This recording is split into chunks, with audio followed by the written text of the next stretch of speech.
You're listening to the Ricky and Clive Wrestling Show. Listener discretion is advised at all times.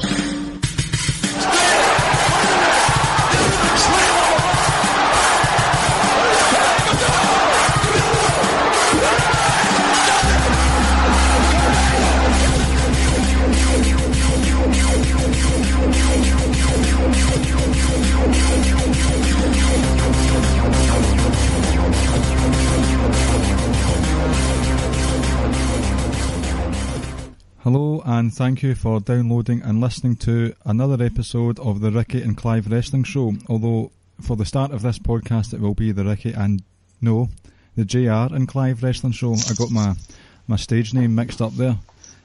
JR, how are you doing tonight?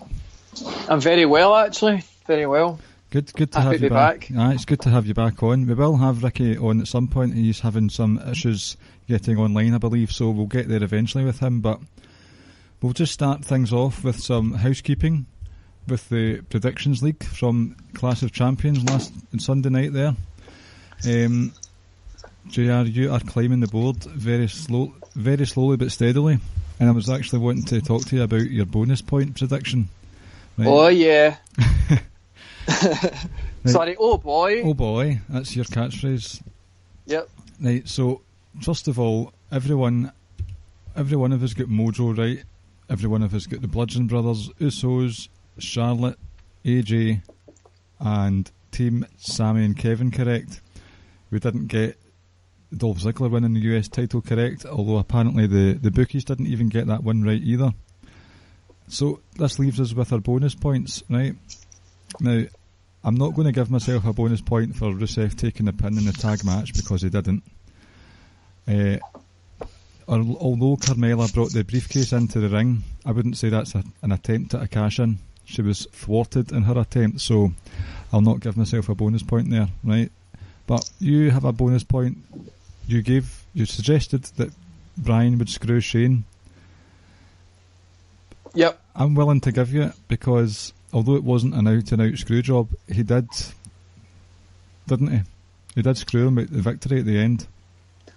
That's an accurate description of how the events unfolded at the Clash of the Champions WWE pay-per-view.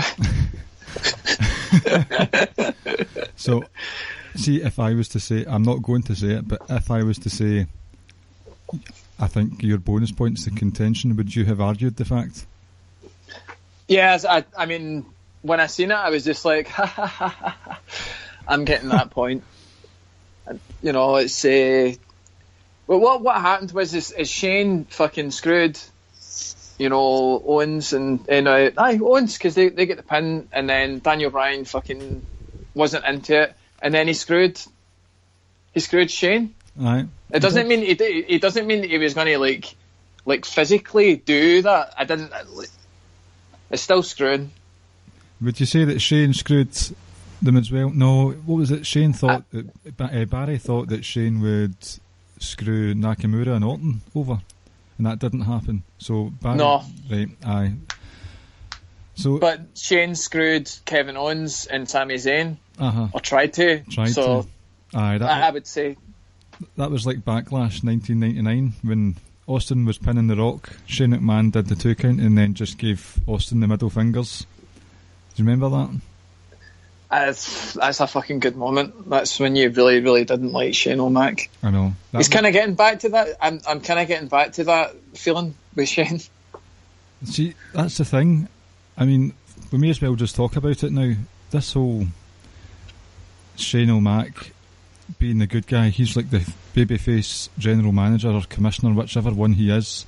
But he's the one that's acting like a tool in all of this, and his actions on Sunday night were blatant. That was heel stuff. I mean, he literally stopped at 2 and just stared at Sammy. That's dodgy work. I mean, I don't know how any babyface on the fucking planet would fucking try and screw anybody out. Do you know what I mean? Because Daniel Bryan's clearly the babyface. That's why he's been fair and just and making sure that like the rules are like fucking cool. But like Shane O'Mac's just like, nah, I'm not going to count it. Do you know why? Because I fucking don't like you guys and I want to fire you. It's just quintessential fucking McMahon. Aye. Vince, that is though. See, that's why this whole feud's been a bit bizarre for me, because the roles have been reversed, where it's usually a heel authority figure who is like doing one over on the baby faces. In this case it's a tag team, but it's the other way around, where Kevin and Sammy are supposed to be the baddies in it, but they're the ones that are getting shafted left, right and centre. And it happened again on Sunday night, and now again we could argue Daniel Bryan was just pissed off, and you could argue his reasoning behind it was that I need to get this pin quick because Shane's going to try and stop it. We don't know. Aye.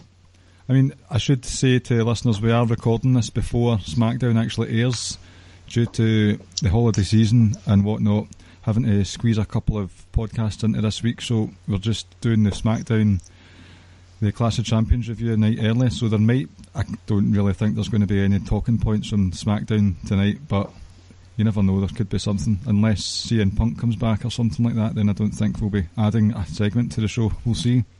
But it was clear what Daniel Bryan was doing, and he was justified in doing that. He was making sure, although his counting wasn't clean, he was making sure that the match didn't end up in a farce.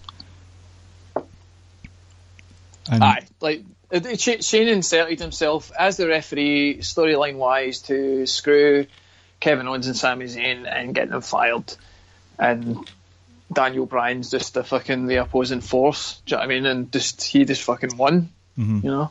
I mean, see, although it wasn't a big, massive problem, that's not the word. Like, it wasn't a huge turning point in the story overall.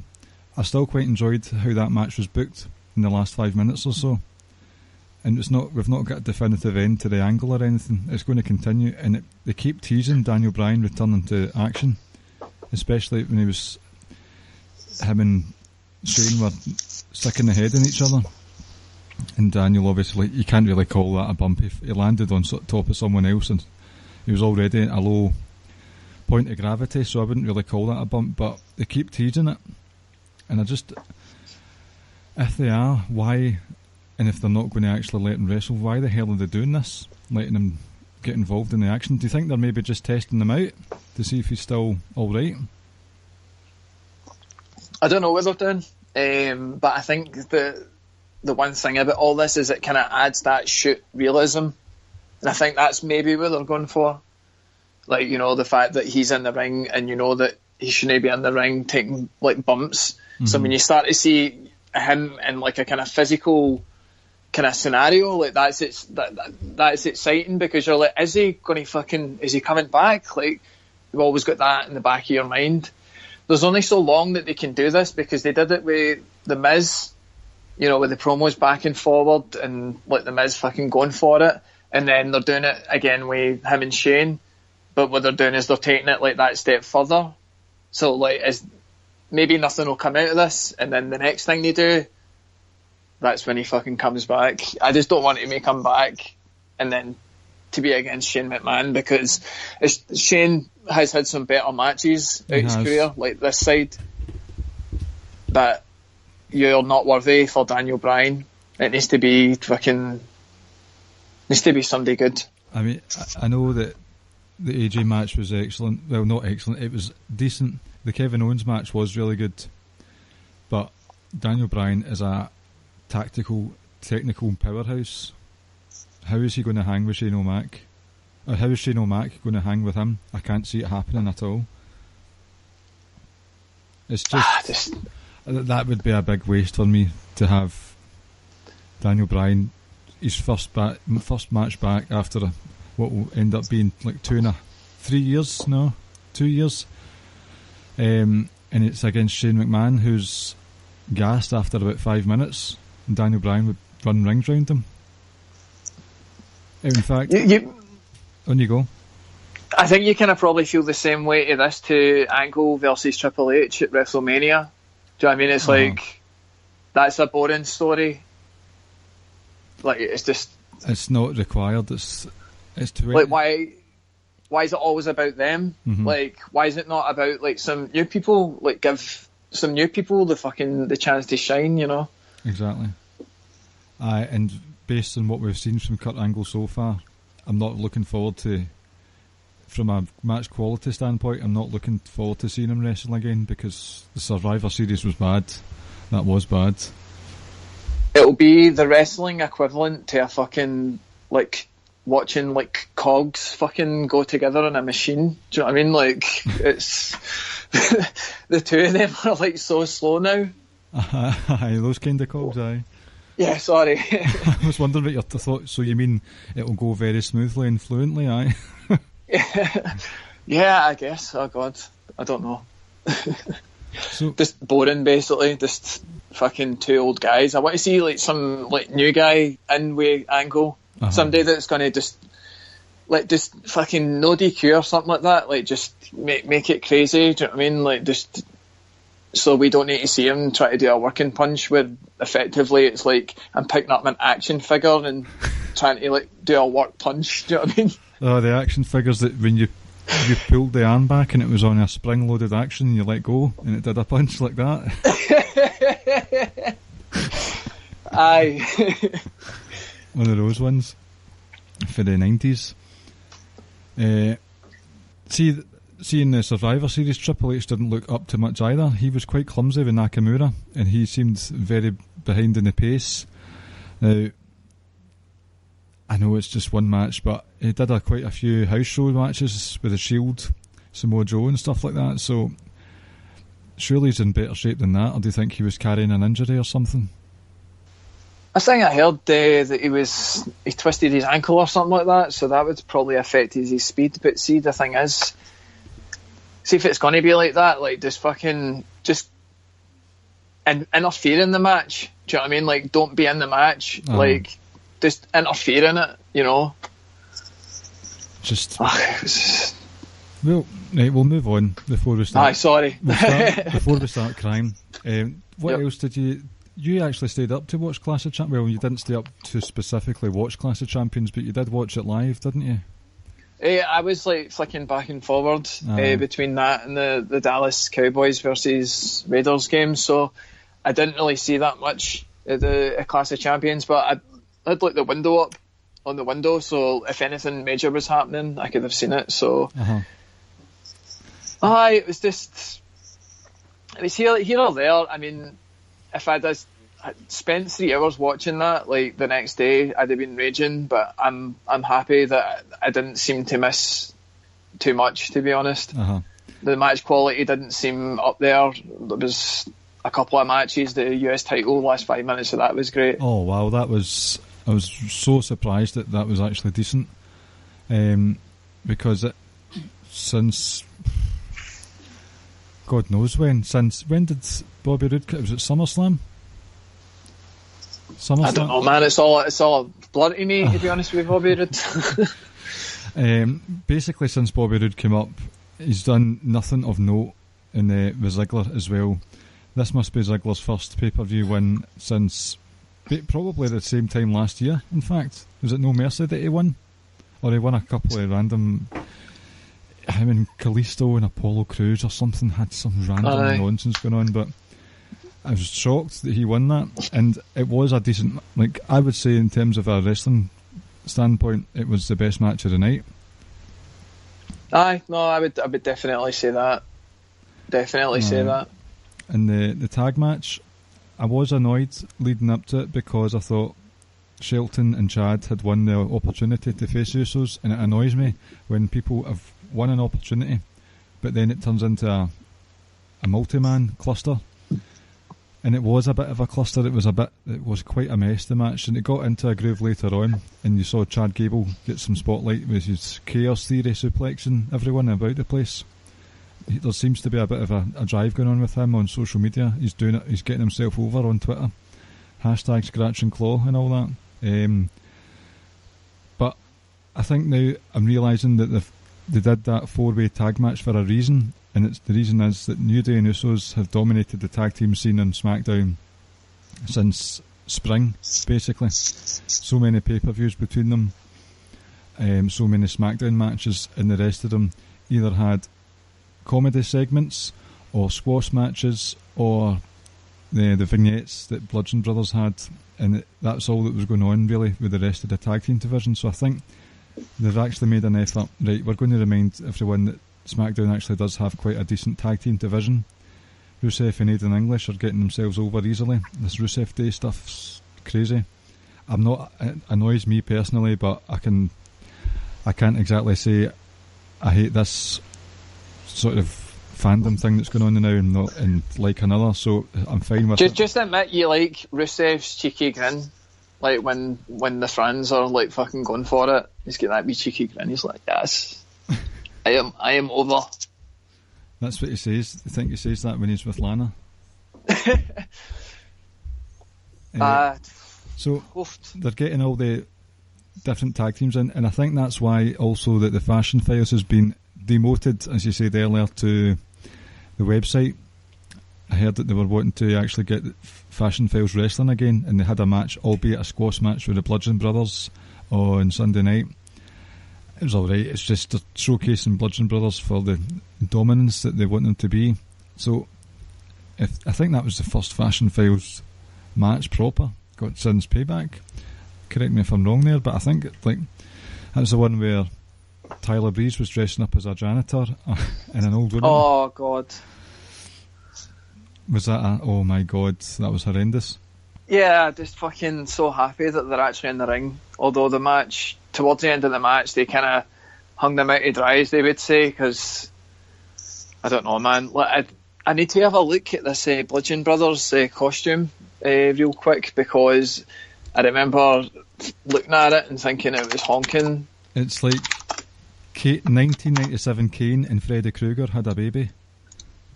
Yeah, let's see. That's what the Bludgeon Brothers attire's like. It's like your dad comes in, he's just got a new hobby. Just go down to the forest with the archery boys. Just like turns up like that.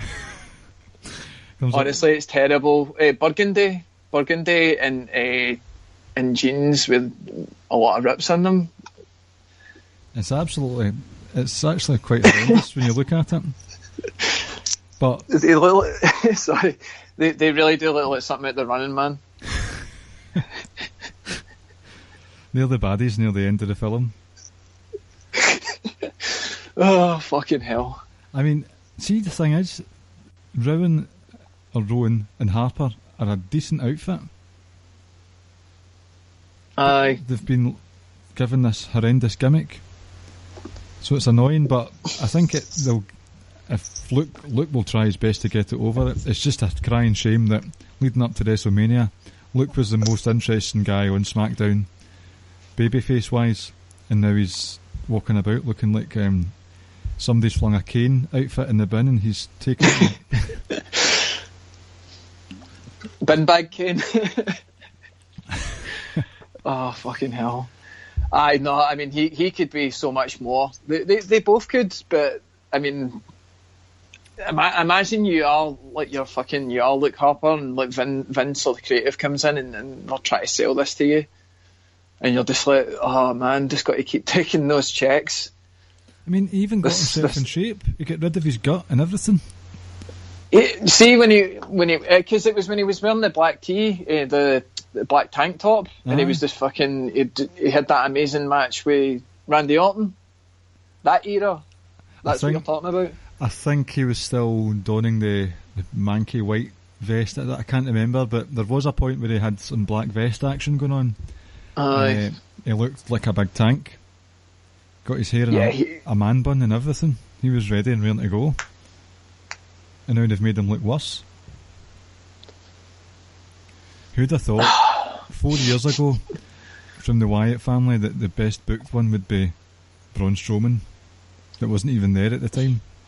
I mean, I'm pretty sure that I played a game in 1995 on the PlayStation where they're the main characters. Like, seriously, like, the only thing I've got on my screen right now is just Day 2 on my screen. I'm just looking at it and just. That's going to be the image that takes you to sleep tonight, to the land of Nod. Definitely, man, if they don't fucking make it interesting soon. Oh. So, how did you feel about the women's title match? Just as you would expect, basically. But pretty much, like, I mean, Natalia really had her chance to kind of show. Do you know what I mean? Like, she is a fucking technical masterpiece, but like to show if she was like a kind of main event like woman. And I don't think I think it was much better than fucking Naomi's reign. Why? Thank fuck the belt's back on Charlotte, because fuck me, she fucked it. See, through real life personal issues and basically like having all the adversity that she's faced on TV since she went to SmackDown, she's become a genuine role model for women in the way she's conducted herself recently, I would say. So it's very deserving that she's still the champion. So you've got, like, obviously the Riot Squad, their main focus is her, because see when like Riot Squad, what's her name, Ruby Riot and Charlotte fought last week on SmackDown. So I'm hoping that maybe Ruby Riot is actually going to be one of the main antagonists going forward, but we'll see. What obviously we'll touch on it later, but the whole women's wrestling thing's changed quite a bit for January, but we'll get back to that in a wee bit. But the match was just, it was it was there. That's basically the pay-per-view was there. Yeah, no, it was on the telly. That was it. Honestly, just don't really see exactly how this can be on SmackDown, because it's just could have been done over 2 episodes or something like that. Have a bumper like fucking here's like a pay-per-view style fucking SmackDown. Aye. But fucking shit, I was going to say something there. Sorry, man, carry on. Basically, it just the pay-per-view was there. Basically, what was that Natalia promo all about at the end, though? I kind of felt like she was actually fucking having a meltdown, like a real meltdown. I kind of felt for her, because if that's like her strongest promo, is like pretty much like, I'm the heel, but just to let you know, I'm still a heel. It's like and that was essentially what she was saying. You know, I mean, like, I'm turning my back on you, like, so. I think she was basically just, in a snapshot moment in her head, she thought the Hart family have been destroyed by Vince for the last 20 years, and then she just broke down in the tears. Nah, man, the Hart family fucking amassed a good amount of wealth because of the fucking the McMahons. It's all good, man. It's all good. As long as their pockets are lined. That's it. That's it, man. Quite the controversial statement, so.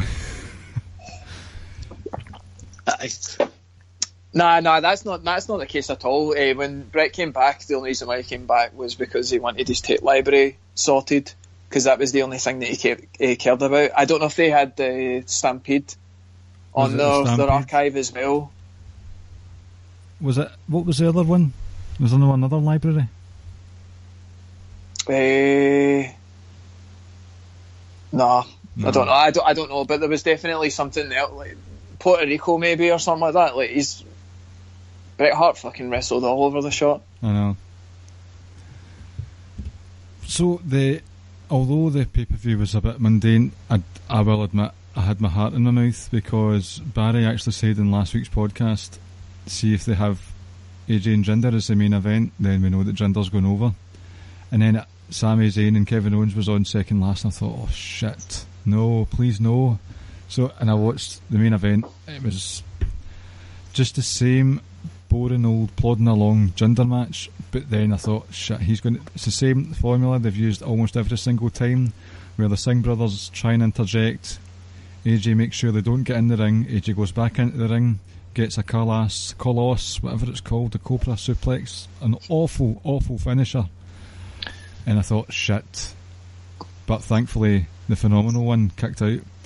So all was well, and AJ's still the champ, and it looks like Jinder is sliding back down the card. And as he should be. Nothing against him, but the experiment didn't work. They need to have there's plenty of heels on SmackDown. It's heel heavy. They need to have someone else have a shot against AJ for a while. I'm sure you agree. I definitely. I think if this pay-per-view didn't happen, then I think that feud would have died when AJ fucking won the belt because it's just fucking the eject button's truly been pushed on the Jinder project, and long may it continue forever more. Get him on NXT or something like that. Just get him off my screen. Would you accept him in the US title scene? No, I wouldn't, because fucking Rude, Ziggler and Corbin had a fucking fine match. That's should be guys. Fucking decent. Yeah. Aye. Let's just fucking mix it up between them. Just fucking, if Jinder comes in and we have to hear Jinder promos, I'm just not into it at all. And you've got where's Ty Dillinger been? The Perfect 10 himself? I don't know, man. I think apparently, like, fucking Vince doesn't like these 10 chants. Maybe it was just like... He doesn't like the one full chant. I read that earlier. Aye. I don't mind that one. Although, do you know what one I do mind? The "This is boring" chant. I only just heard that last week. Yeah, that's it's really, really, really not helpful for anything, because I mean, some matches can get really good at certain points, and then what you're doing is you're just taking everybody's fucking level down by saying this is boring. Because last week it was on 205 Live when basically Enzo was forcing Drew Gulak to batter his tag partner Tony Nese, and Drew Gulak didn't want to do it, but then he just gave in and battered Tony Nese, and they were chanting "This is boring." It's like, right, fair enough, it's not the most exciting thing that's ever happened in telly, but there's some heel work going on here. I appreciate it, instead of shouting "This is boring." And I think it was last night, the Seth Rollins Jason Jordan match, they were chanting "This is boring." I heard that just on YouTube. What the fuck? When I was watching the highlights. Do you think that people think that they're too smart? I think that's what it is. It's like, this isn't complex enough for my severe intellect. Well, if you don't like it, like, don't turn up to the show. See, that's the thing. It's above their intellect. If that's what they're saying, they're shouting. Aye. They just that's what they think. They think that, but they're just being arseholes. So I think it was Jordan had Seth in a chin lock or something, and they were shouting "This is boring." Oh, I do apologise that an opponent's trying to wear his fellow opponent down by grinding his face to the mat by his elbows. It might not be exciting, it might not be like Lucha Underground where they're flying about the place every 2 minutes, but there's a story to be told in the ring. You can't just shout "This is boring" because you feel like it. It really pissed me off. And it was a decent match. Yeah, there was a decent match. I'm really digging Jason Jordan's persona. I fucking love it right now. I'm really into it. See, when he's like pure Seth Rollins, he's like, yes, Seth. Alright, mate, alright. I've been asking the Kurt Angle, like, not my dad. Like, I've been asking that Kurt Angle guy about 10 times to get me a match with Samoa Joe because I really want to get him. And then he gets in the ring and fucking Seth Rollins disses him or some shit, and then he fucking pushes him over. It's like, it's actually a good gimmick. It's like fucking... He's a schoolboy. Like two dogs. It's like two dogs like squaring up. Do you know what I mean? Like, one's just like, alright. It's like, he is basically a spoiled schoolboy. And aye. See, from an emotional standpoint, he has not handled finding out that Kurt Angle was his dad well at all. Just, it's too much for him, and he's starting to snap in a big bad way. Yeah, he's having an entitled nervous breakdown. Great storytelling. He said at the start, I don't want any favours via nepotism. I just want to work hard and get some good matches under my belt, and he did with like Cena, Reigns, and then he just started losing it, and he interjects himself in between good versus bad, the heroes versus villain fight. So he keeps saying, I want Samoa Joe, but he's trying to shove the Shield out the way in the process. That's him interacted with each member of the Shield now, like putting them off their Samoa Joe stuff. He's a spoiled Wayne, and it's fascinating. It's actually a decent, mature story I know he's not being matured, but it's a nuanced story that's being told. I'm loving it. I did notice that the crowd reactions seemed to be a bit better. It didn't seem like to be the absolute silence that he was getting before. So I think that they're riding this one out slowly, and I think that's a good idea. It's great. I'm looking forward to see where this goes, and if it could snap at any point, it's a matter of time. Fucking, what was that film? The fucking wrestling school, like horror one? Team Fox something? What film are you talking about? The one that's, like Kurt Angle's story, but Kurt Angle wasn't in. It was Team... what was that called? You know what I'm talking about. Fox was in the name. I'm going to have to Google it. But basically, the storyline of that is like, it's like somebody that's fucking psycho in the wrestling school, innit? I'm trying to remember. I'm too busy Googling the name of the film. Alright. This is what happens when me and you're on the pod. Just anarchy. Complete anarchy. Complete insanity. Foxcatcher? Yeah, that's it. Fox something. Aye, just a pure Foxcatcher gimmick. Just the psycho fucking amateur wrestler. Aye. Like he's amazing in the ring, so I think he could definitely go for it. See, that's the thing. Like, if he snaps, you could argue that he hasn't got the mic skills, but that's because he's like a neurotic wee boy that doesn't know how to project himself properly, doesn't know how to act amongst adults. So, see, once he snaps and he just loses it and turns full heel, he's got the wrestling to back it up, and he could be a big deal. I think he could, actually.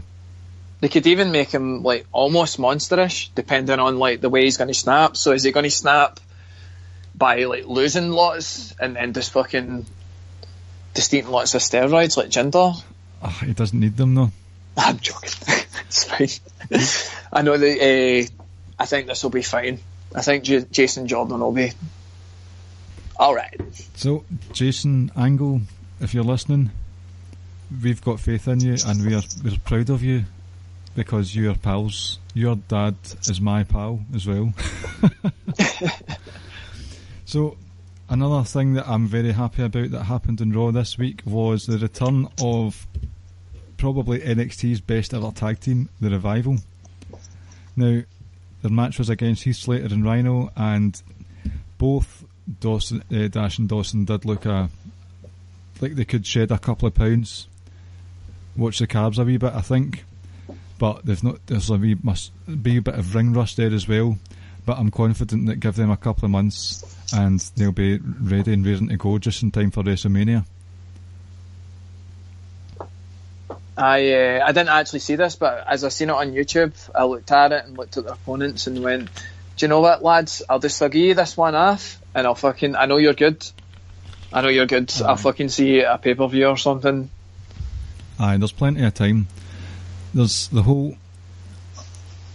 this whole thing that a heel has to take the titles off a face, and a face has to then take all that stuff.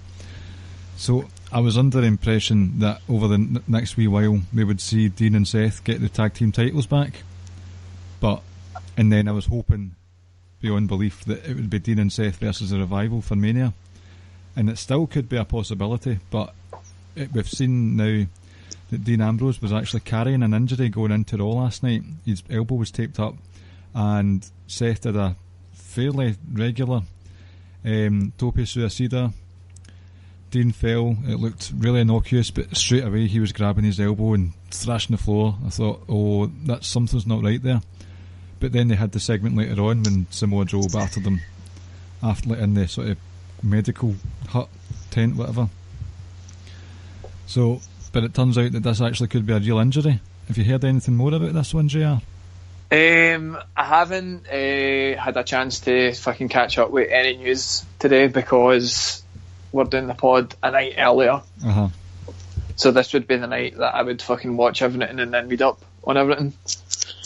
Well, as far as I'm aware, he was carrying an injury going in, and it's in his elbow. He's going to see a doctor in Birmingham, Alabama. So it's on Wednesday, so it's going to be a couple of days before we hear anything, and I really hope that nothing's wrong with it. I hope it's just something small that can be fixed very quickly, or if it can't be fixed quickly, then it's got to be fixed I mean, I'm by no means a doctor in any sense, but when you hear about major injuries with wrestlers, it's either their ankles, knees, or shoulders. Yeah. I've never really heard of that many people having like severe like elbow issues, because an elbow is a pretty fucking hardcore bit of your body. It is. It's a good point. Obviously the neck's a bit of an issue for folk as well, but the elbow's just used for steadying your bumps. Dean doesn't wrestle he can wrestle a technical game, but there's not a lot of grips and locks going on with him, so hopefully, I'm just worried because that would be bad. I think they're on form of their careers at the moment as a tag team anyway, as the Hounds of Justice, so I'd be gutted to see that taken away from them. And I would be like, see as well, this whole thing with Sheamus, don't know how long they'll hold the titles for, don't know how severe this spinal stenosis is that Sheamus has got. I mean, who knows, it could be just an over-exaggeration. You know what the dirt sheets are like, it could be alright, it could be wrestling for quite a while longer. But to get my point back, I would really like to see revival in the tag team picture. I'm trying to think off the top of my head the other tag teams that would be a credible threat. So, obviously Jeff Hardy's injured, Matt's doing his own thing. The Club, it must hurt you that they're a wasted opportunity on WWE. Well, you said previously that they weren't that big. You weren't a big fan of them in New Japan, is that right? That's correct. I thought that they were quite boring actually, but I think they were a wasted opportunity in WWE, because you could have fucking built them up to be something, and then somebody could have came up and fucking got over from it. Mm-hmm. But instead, you brought them in and you jobbed them out, so they're effectively just jobbers. So what was the point of bringing fucking these guys on these lucrative contracts? They're just collecting pay, man. Those guys are fucking happy where they are, but probably it's such a fucking disappointing thing to happen, because I don't think you can rehab them from this point. No, definitely not. It's just too far gone now. Their gimmick's just this bizarre. I don't even know what to call the gimmick. What other tag teams are there in Raw right now? Heath Slater and Rhino. Rhino said that we need to change, so they'll come back repackaged as I don't know, the Bruiser Brothers or something. But if you know, like, see between that and what I was saying about SmackDown, they seem to be emphasising, right, let's get the tag team wrestling, let's get all of the divisions good again. There seems to be something going on with the tag teams just now. They can't just rely on the New Day and Usos and the Shield and the Bar all the time. While they have both had Feud of the Year contenders for 2017, you've got to give the other ones a shot as well. So we'll see what the future holds for tag teams on both Raw and SmackDown. What else were we going to talk about tonight? Where's my wee sheet? See, I came prepared tonight, guys. Yes. Speaking of the future of the tag team division, the future of the women's division for both Raw and SmackDown got quite a jolt in the arm when Stephanie came out at the end of Raw to announce that there will be, at this year's Royal Rumble, the first ever Women's Royal Rumble. So, taking that news on its own at the moment, you happy with that? That's good stuff, isn't it? I have my reservations about this. Right, okay, on you go. So is it going to be over the top rope, or is it going to be middle rope? Because middle rope, they've done that before, haven't they? Yeah, I need to know if it's top rope or middle rope, because if it's middle rope, I'm just not into it. Do you know what I mean? It's just, it looks terrible. Are these girls going to be like fucking, like, is it even enough women, man? Like, is it 20 women? Well, to answer your first question, the last two Battle Royals on NXT, it's been over the top rope. Good. So I think they've learned their lesson when they did that the last time. Right. So that's that one. As for the women, there's quite a few in the... I'll be able to actually... I've got a wee Facebook message chat group thing with the guys from Social Suplex. While I'm at it, nice wee time for a plug. Check out all the other podcasts on the Social Suplex Podcast Network. You've got ourselves, One Nation Radio and One Nation Live, Keeping It Strong Style, the SMC podcast. How many did I say there? Did I miss anyone out? Don't think so, did I? been super busy. Podcasts dropping left, right and centre. Columns dropping all over the place. We've got news on the website, articles, columns on the website. It's all go at Social Suplex just now. So there you go. There's my plug done. I don't need to say that at the end. And I still can't find the picture. It was a beautiful thing, that promo. Thanks. What you should do is you should just record that and then just use that from now on. But I'll edit out the bit that I said, did I get everyone? Yeah. One Nation Radio, Keeping It Strong Style, SMC Podcast and the Ricky and Clive Show. That sounds about right. Right, so here's the picture.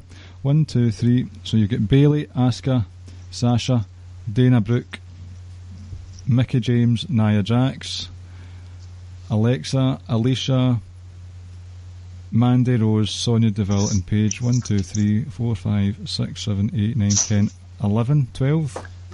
Oh, right, okay, so they brought those lassies up so that they could do a Royal Rumble. Basically. That's essentially what that was for.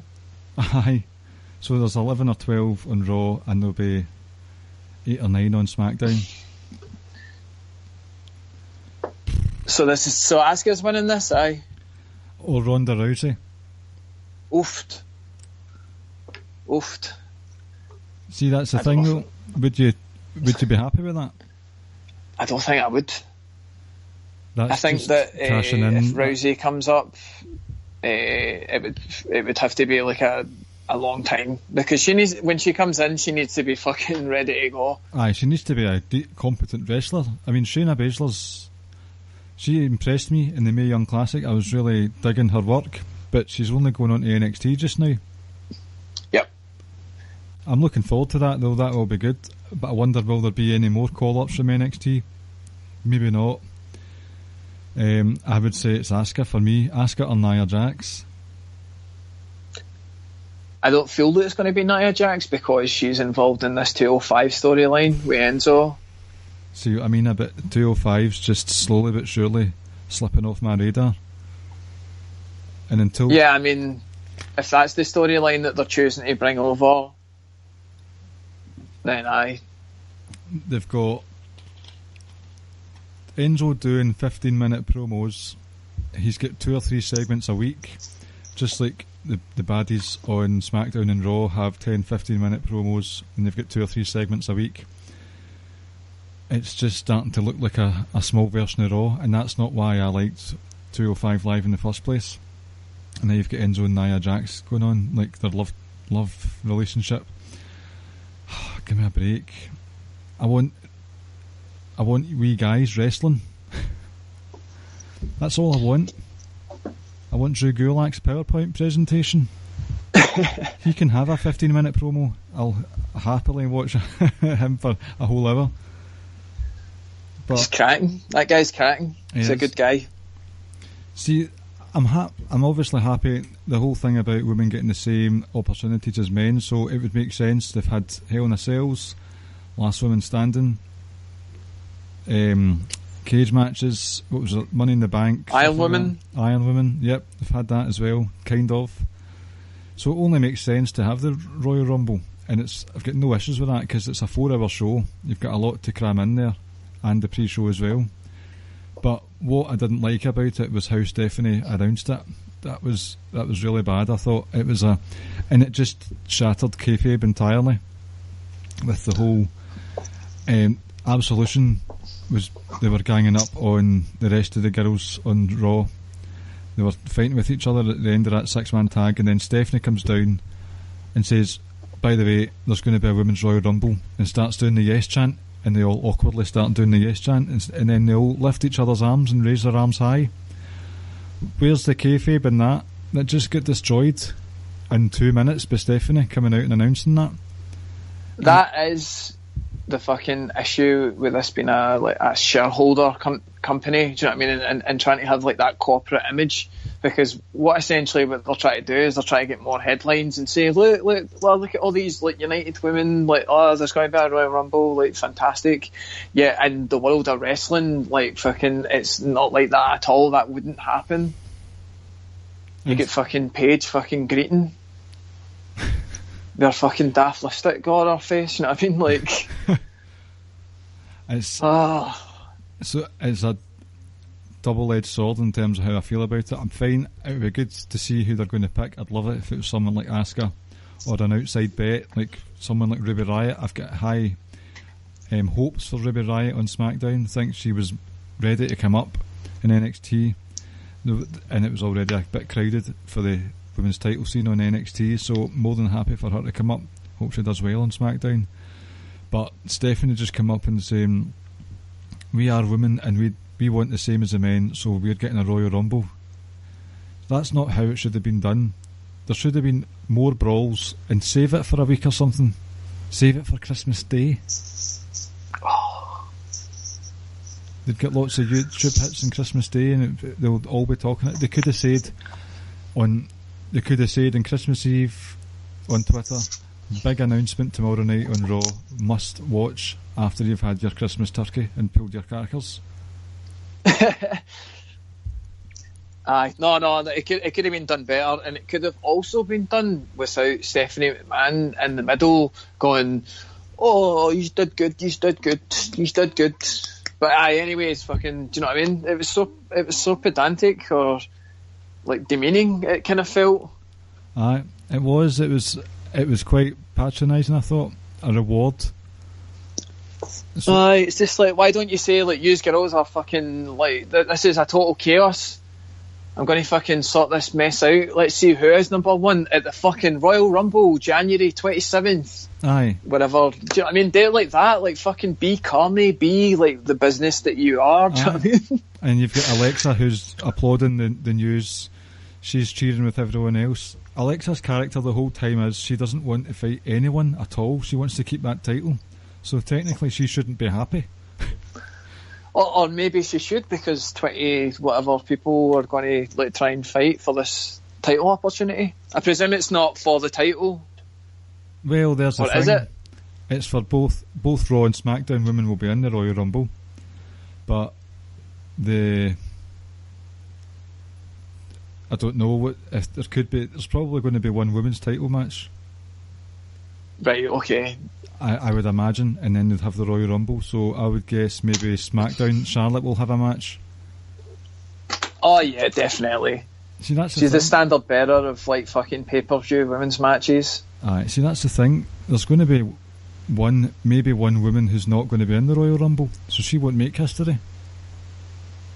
And it is I don't know. It could be anyone. Aye. I would really like Asuka to win it, but if they're trying to like fucking like contain it, do you know what I mean, and not have her like win it right away, then you could have a situation where everybody fucking gangs up and fucking paps it out. Do you know Ricky might actually get his wish? He wants to see Charlotte and Asuka at WrestleMania. They could make it that whoever wins the Rumble gets to choose which title they go for, and then she says, I want Charlotte. Because Charlotte's not right. That's really plausible. They could do that, no problem. I really want it to happen, but I'm kind of feeling that Asuka, I don't know, is Asuka like over like the way that, you know, that she needs to be for that to be a big thing, or is this Rumble win, if she gets it, going to be the thing that fucking catapults her?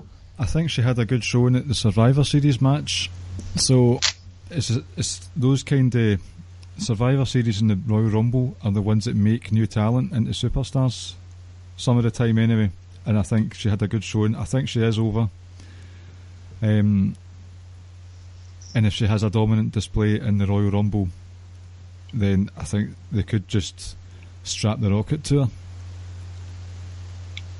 But aye, definitely. So they could do Charlotte and Asuka. That would be excellent. Yeah, it'd be lovely. It really would be. It'd be nice to see something like that. I mean, that could be like a 5-star match. Like, that's how good it could be, because those two are fucking certainly good at pulling fucking great matches out of subpar talent. Do you know what I mean? So, and so with the Rumble, they went crazy and touted, "Oh, we're going to have the first Money in the Bank. This is a great step forward for women." And then they had James Ellsworth win it. So they need to not do anything like that this time. It needs to be just straight up competitive match between the women and nobody else getting involved. I mean, they can't say in one hand we're all for women getting the same opportunities, and then in the different hand giving them shite booking. Aye. No, it would be terrible. Sorry, I was laughing earlier on because as you were saying that, I was looking at that picture of the Bludgeon Brothers on my monitor, and I just imagined Rowan coming in and just doing that. It's like a heel, like a fucking spinning heel kick to like fucking Asuka and just throwing her over the top. I don't know why. Sorry guys. Sorry listeners. Sorry. Don't be sorry. We all need more Bludgeon Brothers in our life. So Jeremy on Keeping It Strong Style in the Facebook chat earlier said it was basically someone had shared the picture of all the women in the ring. They said this picture is more ridiculous than the Young Bucks spot. Now, in case anyone doesn't know, the Young Bucks, I'll be honest, I wasn't sure who they were in the ring with, but they kind of reenacted parts of the Will Ospreay Prince Puma match, or what's his other name? Was Prince Puma Ricochet's other name? That match that they had at the Super Juniors last year, with the sort of very flamboyant flips and doing a dance together, and then everyone got in the ring. It was an 8-man tag, 6-man tag. Fuck knows, man. I've not seen it. I've seen the clip, but I don't know, man. It looked like maybe 6 men. Aye, so that's caused an internet furore. Folk are unhappy about it. I don't have much of an opinion on it. Just that it was quite sloppy in comparison to Ospreay and Ricochet. I guess I looked at it and I thought like that, and if it was a serious match, like, you know, for the titles or anything like that, then that spot should not happen in a title match. But see if it's just like it's just the Bullet Club versus these people, then, and it's just a fucking match to entertain you, and there's nothing serious on the line, then fair enough, just let people have their fun. But I think everybody's pretty much like blowing it out of proportion. I mean, it's just it was nothing. Aye, I mean, that's the problem. See, if that was just at a house show and it wasn't filmed, it wouldn't be talked about. It would be a few folk from the crowd saying that was quite funny, that bit. But now that it's part of an actual pay-per-view card, the GIFs are all over the internet, the streamables, and folk are just going crazy about it. It's like, I just don't care that much. Just move on to the next thing. It's no skin off my nose, but just be a bit better when you do it next time. Like, I think a couple of years ago I recommended like an ROH pay-per-view to you, and it was AJ Styles and the Young Bucks versus the Kingdom, and I seem to remember like there was similar like kind of like weird kind of things happening in that match that could be perceived as being comedy, you know, with like Maria Kanellis like jumping up on the fucking turnbuckle and like showing her arse and all that kind of shit. Do you know what I mean? So why is that ridiculous to this? Do you know what I mean? Why is that any different? You know, it's just that match was astounding. Yeah, that match was 5-star. Was it actually a 5-star match? I'm pretty sure it was like 4.5 minimum. Not that I care much about Meltzer's star system, but you do get caught up in it sometimes. It's hard not to, isn't it? Yeah, I mean, it's, as I've said before, like he's got a kind of similar view, so I kind of use him as like a barometer. But there's been matches that I've seen, like say for instance Michael's Taker, that's 5-star, and I would say that Ric Flair versus Shawn Michaels is 5-star for me. All right. So, but other people are like, it's just a solid 3.5. But it's whatever you like. Do you know what I mean? Whatever speaks to you the most. Aye. Speaking of Ricochet, I skimmed through Twitter earlier, and there is apparently he's apparently joining in WWE in January. He has waited a long time to let this no compete clause expire, because I think when he was at Lucha Underground, the way that they had it is you couldn't be at any US live television until I think it was Series 3 or Series 4 of Lucha Underground had finished. So he's been pretty much WWE bound as far as we know for that time, but nothing official could take place until that expired, I think. So that will basically, if it's January, then you would guess that he could be one of the Royal Rumble participants. If they try and put him in 205 Live, I will probably stop watching wrestling, WWE wrestling. Like, seriously, I hope that they fucking put him in the Rumble or make an interfere with something or like introduce him in a big way, because he's really fucking special. He's nice. He's a nice wrestler. Really good. What was I going to say there? I know, but see if he goes to 205 Live, you've got your dream WrestleMania match for the Cruiserweight title of Drew Gulak versus Prince Puma. Oh, yeah. I mean, my issue with it is just like 205 Live is like the artificial glass ceiling. Because what happened to Neville? Was Neville not meant to be back by now? Like, what happened to that? Apparently talks fell through. Yeah, because they're probably like, aye, come on back. And he's like, right, cool, I want to go to SmackDown. And they're like, no. Once you're in 205, that's you forever. See, that's the thing though. Kenta was on Raw last night helping out Finn Balor, Hideo Itami. Is that going to be an ongoing thing, or was that just a wee, hello, my name's Hideo Itami and I'll be on your screens tomorrow night for just $9.99? I think that it kind of felt like that a wee bit. I think it was more of a showcase, like, because they are trying to get eyes on 205 Live, but maybe more for the tour. See, because obviously they're trying to make money on that. It's really annoying. They're doing all this, yeah, let's put a lot of focus on 205 Live, but the actual product is getting shit. It's been getting gradually worse since Neville left. They've wasted a lot of fucking amazing talent. Do you know what I mean? Like Neville, Austin Aries. I mean, say what you want about the guy. Do you know what I mean? Like, he might have been an arsehole, but like, they fucking wasted it. Do you know what I mean? I know. I think that's my main issue with it. It's tune up like fucking good people. So if Ricochet was to go to 205 Live, you can't guarantee that it's going to fucking end up good for him. The only person that it's ended up good for is Enzo, and the only reason why it is for him is because he's got a fucking mouth on him. I know. That's it. He can't fucking wrestle. Like, he's a fucking travesty out there, and he's taking up fucking so much airtime on Raw and fucking 205 Live.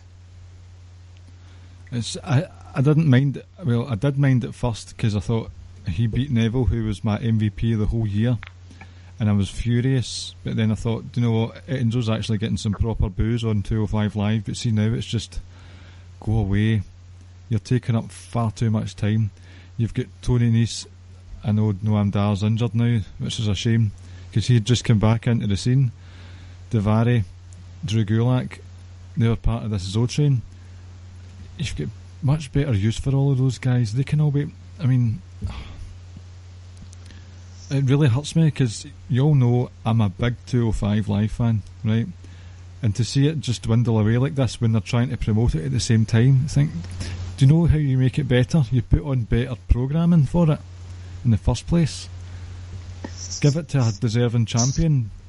Enzo had the treat to call himself the modern day Dean Malenko in 205 Live last week. Oh, fucking hell.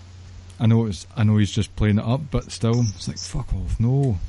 Give me a heel wrestler who has a bit of a promo skill, but who can actually wrestle as well. It's devastating.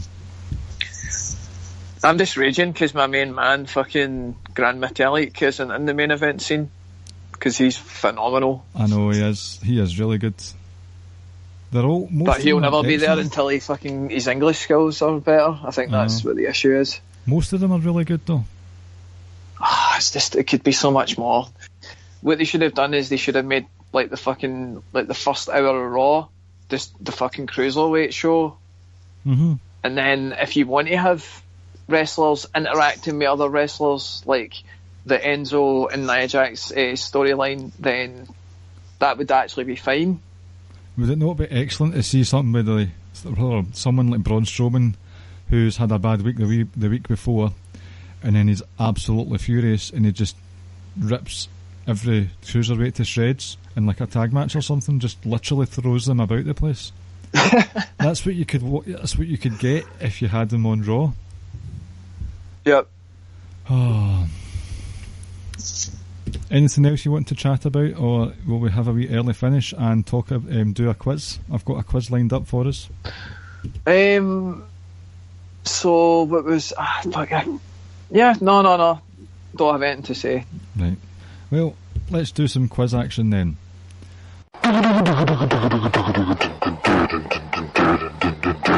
It's fucking quiz time with Ricky and Clive and friends. A fucking WWE quiz. This is going to be funny. Right, so the quiz, although we don't have anyone else to compete for you, what is your buzzer, JR? Oh boy. Even though that's not even Jim Ross's catchphrase. It isn't even Michael Cole's either. His is oh my. So it's a mix between them both, even though that's nothing to do with Jim Ross, but I'm GR, so hi. Right. So this one, based off the news of a Women's Royal Rumble, this is a women in WWE quiz. Right, number 1, name all of the women who have appeared in the Royal Rumble before. China. Yep. That's all I've got, man. The others were Beth Copeland. Nope. Beth Phoenix. Don't know who that is. It's Beth Phoenix. You know that between 2003 I know, to 2000 and pretty much 2013, I wasn't there. You weren't watching. Beth Phoenix is the wife of Adam Copeland, baby. I've been wanting to do that for a couple of weeks. You've been saying that in the mirror, haven't you? I haven't got any retort for that at all. I didn't get that point, but I got that joke. Right, let's move on. The other one was Awesome Karma. And What? Karma. Awesome Kong? Awesome Kong, aka Karma. Alright. How many days did Nikki Bella hold the Divas Championship for? Oh boy, too long. Correct. Next question. The answer was 301. You might not get this one, but you might, obviously. Who had the most days as Divas champion? Most consecutive days? Or days overall, not consecutive? I don't know. That's not AJ Lee, is it? It is AJ Lee with 406. Because that was the whole thing, because they wanted to screw over AJ Lee, so that's why they gave Bella a fucking long title run. Aye, that's right, aye. Fuck's sake, petty. So it was she had 300 and a half day or something like that. In November, right, you might not get this one. In November 2004, what was significant? Right. What was significant about the Raw match between Lita and Trish Stratus? It was the first time that any women had main evented Raw. Correct. Well done. Yes. In April 2017, Charlotte had a championship match with Naomi on SmackDown. It ended in a no contest. What milestone did Charlotte achieve when she had this match? Was she on SmackDown? This was just when she went to SmackDown. Just when she... What? So, it was the main event of a SmackDown. She had a title match with Naomi.